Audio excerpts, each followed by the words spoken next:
Hey folks, Dex here. I'm still trying to get the audio tuned to a point where I'm happy with it on my videos. Let me know if this is an improvement over the last one. With the new edition of a Konflikt 47 releasing this year, I'm pulling out my collection to see what I have for each of the factions. And I thought it would be a good idea to make a video to bring you along and show you what I've got so far. Now, with the US and Axis getting lots of attention with the new releases, I thought I would start with my Soviets. This was actually the first army that I had for both bolt action and conflict, so they have a special place for me. First up for the Soviet forces, we have the Daughters of the Motherland. These are the Soviet answer to the American Paragon program. These metal models have taken a bit of a beating over the years, but I'm still happy with the way they look. I'm really curious what direction Warlord is going to go for rules for them in the new edition. Really, time will tell, and we're just going to have to wait and see, but I'm hoping that they are still a fast, elite infantry unit. Next up, we have the Siberian Terror Squads.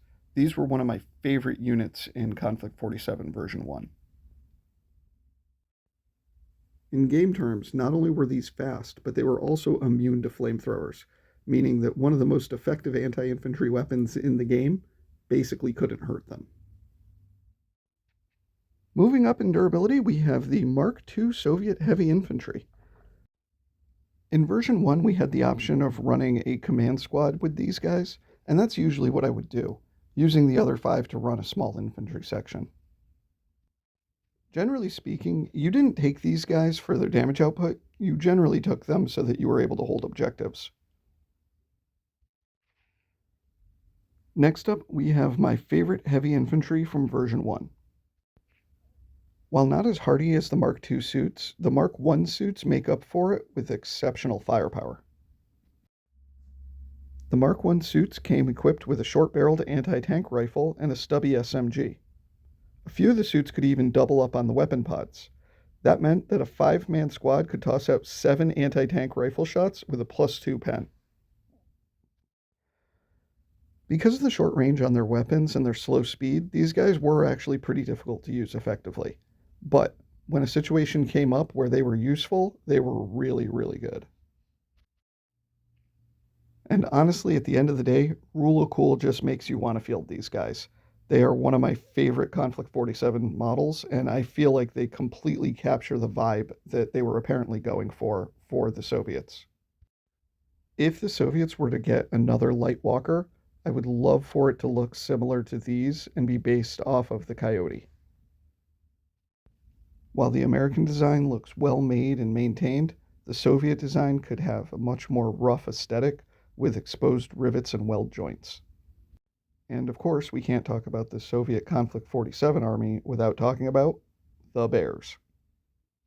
Technically, these guys are called Ursus infantry, but I think pretty much everybody refers to them as werebears.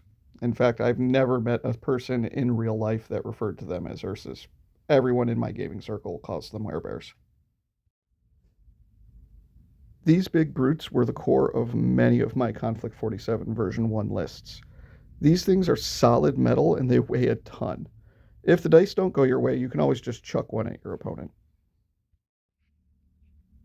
Seriously though, these are another model that ranks right up there with my favorites in the entire Konflikt 47 range, and I really do hope that we get a plastic kit for them. I would especially like to see some heavy weapon bears that are carrying things like autocannons. If Konflikt 47 version 2 is going to be the addition of monsters, mechs, heroes, and horrors, Gregor Drogo should get a special mention. One of the few named characters found in version 1, Gregor was a commissar that had some special rules added to him. Rules aside, I have to be honest, I'm not a huge fan of his sculpt or his 2 bodyguard bears.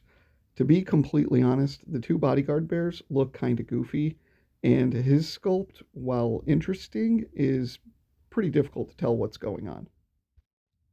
That being said, Gregor did find his way into quite a few lists for me, and he'll probably make an appearance in the next edition as well. That's it for my infantry, so moving on, we have my walkers and tanks. The Soviets had one of the coolest light walkers in the game, the Cossack. It pretty much looked like an attack helicopter on legs. Unfortunately, the Cossack was saddled with, frankly, some pretty bad rules.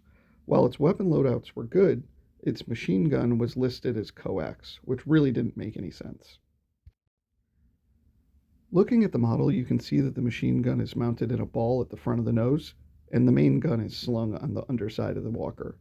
It shouldn't have had coax, but it did. Both the iconic T-34 and KV-1 made an appearance in Konflikt 47. Both of them mounted shockwave cannons, and both tanks served nearly identical roles. The ZP shockwave cannon was a rather unique weapon in version 1, and I'm curious what its rules will look like in version 2. It had a reputation as something of a feel-bad weapon in version 1, with its ability to effectively stun-lock enemy armor, regardless of the armor value. It's definitely one of the coolest looking weapons, and I think that it perfectly captures that Soviet aesthetic vibe that they seem to be going for. And that is the final unit in my Soviet Konflikt 47 collection. Obviously, I'm hoping that we get some new models with the new edition, but that still gives me quite a bit to play with, even with people that are starting out with the new Axis and American sets. I imagine after the first couple of months of people playing Americans versus Axis over and over again, a change of pace is going to be welcome. And I think that is the end of this video. Until next time, stay weird.